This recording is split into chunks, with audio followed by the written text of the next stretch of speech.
Hi friends, வாங்க இன்றைக்கி காளான் சூப் எப்படி வைக்கிறதுன்னு பார்க்கலாம். கடாயில் 1 ஸ்பூன் வெண்ணெய் சேர்த்துக்கலாம். வெண்ணெய் நல்லா உருகட்டும்.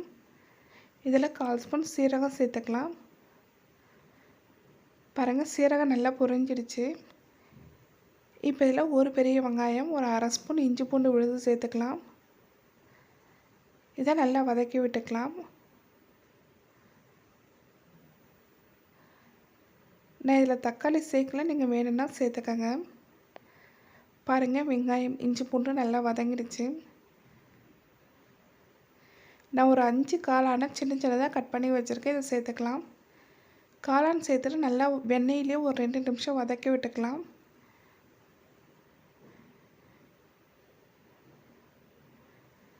பாருங்கள், காளான் நல்லா வதங்கிடுச்சு. இந்த மாதிரி நல்லா வதங்கி வரணும். இப்போ இதில் மசாலா சேர்த்துக்கலாம். மஞ்சள் தூள், கரம் மசாலா, மிளகுத்தூள், மிளகாய் தூள் இது எல்லாமே 1/4 ஸ்பூன் சேர்த்துக்கலாம். உப்பு தேவையான அளவுக்கு சேர்த்துட்டு நல்லா வதக்கி விட்டுக்கலாம்.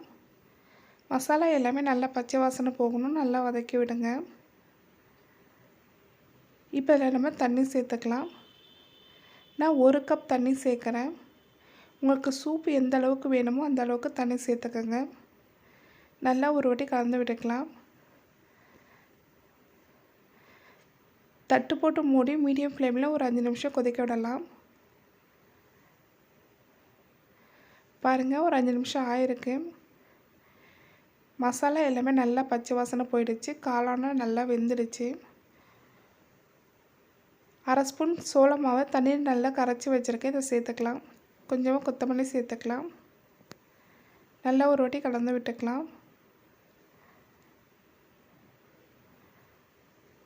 தட்டு போட்டு மூடி ஒரு 2 நிமிஷம் கொதிக்க விடலாம்.